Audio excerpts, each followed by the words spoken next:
तो आप पढ़ाई कर सकते हैं हमारे एप्लीकेशन के माध्यम से बिल्कुल फ्री में। तो आज ही उसे डाउनलोड करें, जिसमें आपको क्लास 6 से 10वीं तक के चैप्टर वाइज वीडियो मिलेंगे तथा साथ ही पीडीएफ नोट्स मिलेंगे। तो आज ही उसे डाउनलोड करें, लिंक दे रखी है उसकी डिस्क्रिप्शन में। आज की जो क्लास है वो है कक्षा 8 की क्लास है। ठीक है। और प्रश्नमाला 2.2 है, एक चर वाले रैखिक समीकरण। ठीक है। और इसका क्वेश्चन नंबर 1 है। देखो क्या दे रखा, अगर आपको किसी संख्या से, कोई संख्या है, किसी संख्या से 1/2 घटाने और उसका जो उत्तर आए उसको 1/2 से गुणा करने पर 1/8 प्राप्त होता हो, तो वह संख्या क्या है? जो आपको दे रखा है वो आपको थोड़ा सा समझना है। अब यहाँ पे लिखेंगे हल। यहाँ पे वो संख्या नहीं दे रखी है, तो मैंने क्या मैंने क्या मान ली, जो संख्या है वो मैंने कितनी मान ली, x मान ली। ठीक है। अब प्रश्न क्या बोल रहा है, प्रश्न अनुसार, प्रश्न के हिसाब से चलेंगे हम। तो वो क्या बोल रहा है कि किसी संख्या में से 1/2 घटाने पे, ये संख्या है, इसमें से 1/2 घटाएंगे और इसका जो भी उत्तर आएगा उसको 1/2 से गुणा करने पर इनका मान कितना प्राप्त हो रहा है, पूरे का 1/8 प्राप्त हो रहा है। इस संख्या में से 1/2 घटाने पर उसको 1/2 से गुणा करने पर उसका पूरे का उत्तर 1/8 प्राप्त हो रहा है। तो अब यहाँ पे देखो, यहाँ पे ये x माइनस 1/2 बचेगा और ये पूरी भिन्न 1/2 इधर गुणा में है, तो 1/8 इधर है, ये भिन्न इधर आएगी। तो ध्यान रखना, जब भिन्न गुणा में हो वो इधर आती है तो वो उल्टी हो जाती है, यानी 1/2 है तो क्या हो जाएगी, 2/1 हो जाएगी। बस इतना था, इसमें रखना याद। यानी जब वो, देखो यहाँ पे क्या दे रखा है कि ये जो 1/2 थे यहाँ पे, ये इधर 1/2 इधर आ गए तो वो किसके हो गए, 2/1 हो गए। ठीक है। अब 2 एकम 2, 2 चौक 8, तो यहाँ पे क्या बचा, x माइनस 1/2 बराबर 1/4 बचा। अब एक इधर जो 1/2 इधर माइनस के, इधर किसके आएंगे, प्लस के आएंगे। तो x बराबर 1/4 प्लस 1/2। अब इन दोनों का जो एलसीएम है वो कितना आ गया, 4 आ गया। कितना आ गया, 4। 4 का भाग 4 में एक बार, एक को 1 से गुणा किया तो 1, प्लस 2 का भाग 4 में 2 बार, 2 को 1 से किया तो 2। तो यहाँ पे कितना आ गया, देखो x बराबर 3/4। तो संख्या क्या हो गई, हमने x मानी थी, तो अतः संख्या बराबर कितनी हो जाएगी, 3/4 हो जाएगी। दूसरा क्वेश्चन देखो, यहाँ पे क्या दे रखा है, एक आयताकार, यानी आयत है इस तरह का, तरण ताल, यानी स्विमिंग पूल होता है, तरण ताल बोलते हैं उसको। क्या बोलते हैं हिंदी में, तरण ताल। जो स्विमिंग पूल होता है स्नान करने का, उसको हम हिंदी में तरण ताल बोलते हैं। उसकी जो लंबाई है, तरण ताल की जो लंबाई है उसकी चौड़ाई के 2 गुने से 2 मीटर अधिक है। जो उसकी लंबाई है ये वाली, उसकी चौड़ाई से किससे दे रखा है, चौड़ाई के। तो क्या क्या हमने हल माना, तरण ताल की चौड़ाई मान ली मैंने x मीटर। ठीक है। तो तरण ताल की लंबाई, प्रश्न क्या कह रहा है, उसकी जो लंबाई है उसकी चौड़ाई के 2 गुने से, चौड़ाई के 2 गुने से 2 मीटर अधिक है, यही कह रहा है ना। उसकी जितनी चौड़ाई है उसके 2 गुने से 2 मीटर अधिक है, यानी 2x प्लस 2 मीटर हो गया ना। यहाँ पे ये हो गया, 2 को x से किया तो 2 प्लस x, और उसका परिमाप दे रखा है, यानी तरण ताल का परिमाप आपको कितना दे रखा है, 154 मीटर। तो परिमाप दे रखा, तो परिमाप का ही सूत्र लगाओ, यानी लंबाई और चौड़ाई ज्ञात कीजिए। तो तरण ताल का परिमाप, यानी तरण ताल कैसा है, आयत है, तो आयत का परिमाप क्या होता है, 2 कोष्टक के अंदर लंबाई प्लस चौड़ाई। ठीक है, अब यहाँ पे देखो परिमाप कितना दे रखा उसका, ये हमें दे रखा 154 बराबर 2 गुणा लंबाई कितनी है 2x प्लस 2, लंबाई की जगह हमने ये लंबाई लिख दी 2x प्लस 2 प्लस चौड़ाई की जगह हम ये चौड़ाई कितनी मानी थी x लिखेंगे x, 2 इधर गुणा में इधर भाग में आ जाएंगे 154 बटा 2 बराबर, अब इन दोनों को जोड़ देंगे, देखो 2x और 1x कितना हो गए 3x और प्लस का यहाँ पे कितना बचा 2, 154 में 2 का भाग कितनी बार 7 बार, फिर 1 बचा 7 दूनी 77 बार गया बराबर 3x प्लस 2, 2x और 1x हो गए 3x और ये प्लस के 2 बचे यहाँ पे। आगे देखो 77 इधर है, ये 2 इधर प्लस के इधर तरफ आएंगे तो माइनस के हो जाएंगे और उधर क्या बचेंगे 3x, तो 75 बराबर 3 और x दोनों गुणा में है तो 75, 3 इधर आ जाएंगे तो भाग में आ जाएंगे तो x बराबर कितना आ गया यहाँ पे 25। 75 में 3 का भाग कितनी बार चला गया 25 बार चला गया, तो हमने x क्या माना था यहाँ पे चौड़ाई मानी थी ना, तो चौड़ाई कितनी आ गई, चौड़ाई आ गई आपके यहाँ पे 25 मीटर। ठीक है, और जो लंबाई है, लंबाई क्या है चौड़ाई के 2 गुणे से 2 मीटर अधिक है, यानी 25 दूना 50 प्लस 2 यानी 52 मीटर। ठीक है, ये आ गई उसकी लंबाई, ये आ गई उसकी चौड़ाई। ठीक है, बिल्कुल सरल क्वेश्चन है, आराम से इसको आप सरल कर सकते हो। क्वेश्चन नंबर यहाँ पे 3 है, क्या दे रखा है, यदि समद्विबाहु त्रिभुज का आधार है, एक समद्विबाहु त्रिभुज है, एक समद्विबाहु जो त्रिभुज होता है वो आपके इस तरह का होता है जिसकी 2 भुजा क्या होती है बराबर होती है और उसका आधार यानी ये वाला जो आधार है वो 4/3 सेंटीमीटर है और उसका परिमाप, परिमाप का मतलब होता है किसी भी बंद आकृति की सभी भुजाओं का योग, यानी इसकी तीनों भुजाओं का योग आपको दे रखा है तो उसकी 2 बराबर भुजाओं की माप ज्ञात कीजिए। तो जो दे रखा वो हम लिखेंगे हल। तो त्रिभुज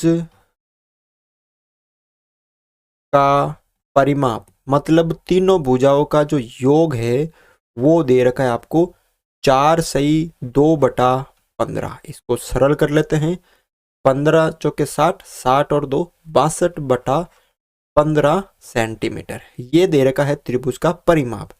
और त्रिभुज का आधार ये आपको दे रखा है यहाँ पर कितना 4/3 सेंटीमीटर, माना बराबर भुजाओं की माप x मीटर, x सेंटीमीटर। ठीक है, यानी ये भी x हो गई, ये भी x हो गई। जब हम तीनों को जोड़ते हैं तो किसके बराबर आता है 62/15 के अनुसार बराबर, यानी प्रश्नानुसार, यानी जब हम इन तीनों भुजा को जोड़ेंगे x प्लस 4/3 तो ये किसके बराबर आएगी 62/15 के बराबर, क्योंकि इन तीनों का जो परिमाप है वो कितना है 62 इस त्रिभुज का जो परिमाप है वो 62/15 ही तो है, यानी इन तीनों भुजाओं का योग ही तो है वो परिमाप का मतलब। तो अब यहाँ पे ध्यान से देखो आपको करना क्या है, यहाँ हो गए 2x और ये 4/3 इधर प्लस के इधर माइनस के, तो 62/15 माइनस 62/15 पहले है, यहाँ पे आगे 4/3, 2x दोनों का एलसीएम 15 आ गया, 15 का भाग 15 में एक बार, 1 को 62 से किया तो 62 माइनस 3 का भाग 15 में 5 बार, 5 को 4 से किया तो 20। देखो यहाँ पे 2x और 62 में से 20 गए तो कितने बचेंगे यहाँ पे 42। ठीक है, इसको थोड़ा सा सही लिख लेते हैं, 42 बचेंगे बटा 15। अब 2 इधर किस में है 2 इधर गुणा में तो इधर भाग में आ जाएंगे, तो 42/15 है और नीचे आ जाएंगे इधर भाग में, नीचे आ जाएंगे 2 एकम 2, ये 21 बार, कितनी बार 21 बार, तो x बराबर 21/15। इसको काट दो आप 3 से, 7 21 और 5 15। इसको आगे और सरल कर सकते हो, यानी 7/5 है, और सरल कर सकते हो 5 एकम 5, 2 सेंसिबल बचे और 5, 5 एकम 5, 5 और 2 7, यानी 1 सही 2/5 सेंटीमीटर की आ गई, जो बराबर भुजा की माप है वो यहाँ पे आ गई। ठीक है, कर सकते हो आप इसको भी बिल्कुल आराम से। अगला क्वेश्चन है, क्वेश्चन नंबर यहाँ पे 4 है। क्या दे रखा है कि दो संख्याओं का योग जो है वो 95 है। दो संख्या है, कोई भी दो संख्या अगर उनको जोड़ते हैं तो उन दोनों का जो योग है उनका 95 आता है। यदि एक संख्या दूसरी से 15 अधिक है, जो एक संख्या है वो दूसरी से 15 अधिक है, तो दोनों संख्याएं ज्ञात कीजिए। तो यहाँ पे हल, माना पहली संख्या, क्या कह रहा है, x माना, तो दूसरी संख्या, एक संख्या है वो दूसरी से 15 अधिक है, यानी ये है तो इससे कितनी अधिक है, 15 अधिक है, ये ठीक है ना, तो ये जितनी है उससे 15 अधिक है। तो प्रश्न के अनुसार इन दोनों का जो योग है x प्लस 15 और x, इन दोनों का जो योग है वो कितना है, 95 है। तो 2x प्लस 15 बराबर 95, 15 इधर प्लस के इधर माइनस के आ जाएंगे, तो 2x बराबर 95 माइनस 15, 2x 95 से 15 गए तो यहाँ पे 80, तो x बराबर 2 इधर गुणा में तो इधर भाग में आ जाएंगे, तो x बराबर कितना आ गया, 40। यानी पहली संख्या कितनी आ गई, पहली संख्या 40 और दूसरी संख्या क्या है, जो दो संख्या है पहली संख्या की से 15 अधिक है, यानी ये, तो कितनी आ गई यहाँ पे 55। देखो दोनों का योग कितना है, 95 आ रहा है, और एक जो संख्या है वो दूसरी से 15 अधिक है, तो यही होगा इसका आंसर। बिल्कुल इजी है ना, कर सकते हो आप इसको बिल्कुल सरल तरीके से। क्वेश्चन नंबर यहाँ पे 5 देखो, क्या दे रखा है कि दो संख्याओं में अनुपात दे रखा है, दो संख्या है उन दोनों का अनुपात दे रखा है, यदि उनमें अंतर 18 है तो संख्याएं ज्ञात कीजिए। यहाँ पे माना पहली संख्या, पहली संख्या ये 5 है, इसके पीछे क्या लगा दिया मैंने, x, और दूसरी संख्या 3 है, इसके पीछे भी मैंने x लगा दिया, यानी दो संख्या है। और प्रश्न के अनुसार, प्रश्न अनुसार क्या बोल रहा है कि इन दोनों का जो अंतर है, यानी बड़ी वाली संख्या में से छोटी वाली संख्या माइनस करता हूं तो वो 18 है, यानी 5x में से 3x गए तो 2x बचे बराबर 18, तो x बराबर 2 इधर गुणा में इधर भाग में आ जाएंगे, तो 18/2, तो x बराबर कितने आ गई, 9। यानी पहली संख्या, पहली जो संख्या है वो है 5x, यानी 5 इंटू एक्स, यानी 5 इंटू एक्स का मान 9 आ गया, तो कितनी आ गई 45। जो पहली संख्या है वो है 45, और जो दूसरी संख्या है, दूसरी संख्या वो है 3x, मतलब 3 गुणा x, तो 3 इंटू एक्स की जगह 9, 9 या 27। ठीक है, ये है दोनों संख्याएं, बिल्कुल सरल है, आराम से आप इसको भी कर सकते हो। अगला देखो यहाँ पे क्वेश्चन नंबर 6 है कि 3 लगातार, कितने, 3 लगातार पूर्णांकों का योग 51 है, तो पूर्णांक ज्ञात कीजिए। 3 लगातार संख्या है, तो देखो यहाँ पे मैं आपको समझाता हूँ। मान लीजिए एग्जाम्पल, जैसे 3 लगातार संख्या, तो यहाँ पे जैसे यहाँ पे 6 है, तो अगली संख्या कब आएगी, जब इस 6 में से मैं 1 जोड़ूंगा तब, यानी 3 संख्या 6 7 8, 6 7 कब आएंगे, जब 6 में से मैं 1 जोड़ूंगा तब। ये 8 कब आएंगे, जब मैं 6 में कितने जोड़ूंगा, 2 जोड़ूंगा। अगर मैं 6 को x मान लूँ, x plus 1, x plus 2, x plus 3, ऐसे x प्लस 4, x प्लस 5, यानी अगर आपको 3 पूछे तो x, x plus 1, x plus 2, 4 पूछे तो x, x plus 1, x plus 2, x plus 3। 5 पूछे तो x प्लस 4 आगे और जोड़ देंगे। 6 पूछेंगे तो x प्लस 5 आगे और जोड़ देंगे, ठीक है ना। ऐसे यानी अगर आपको लगातार पूछे तो 3 लगातार पूर्णांकों का योग दे रखा आपको हल, तो 3 लगातार पूर्णांकों का योग आपको दे रखा है 51। तो 3 लगातार पूर्णांक कौन से हो गए? 3 लगातार पूर्णांक कौन कौन से हो गए? एक तो x हो गया, एक x प्लस 1 हो गया, एक x प्लस 2 हो गया। यानी इन तीनों का योग प्रश्नानुसार इन तीनों को जोड़ेंगे, x, x प्लस 1 और x प्लस 2, इन तीनों का योग 51 है। तो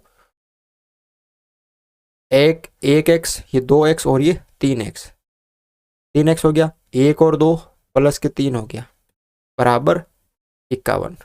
तो 3x, ये 3 इधर प्लस के इधर आएंगे तो माइनस के, 51 माइनस 3, तो 3 इंटू एक्स।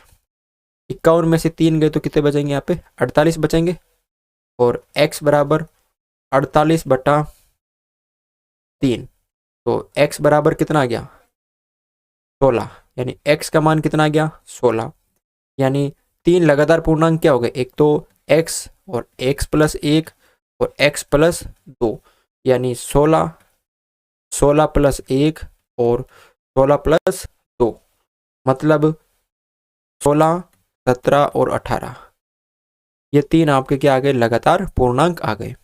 इस तरह से आपको इसको सरल करना है। तो आज की क्लास में बस इतना ही था। अगर आपको ये क्लास अच्छी लगी हो तो इस क्लास को लाइक ज़रूर करें, चैनल पर नए हो तो चैनल को सब्सक्राइब ज़रूर करें।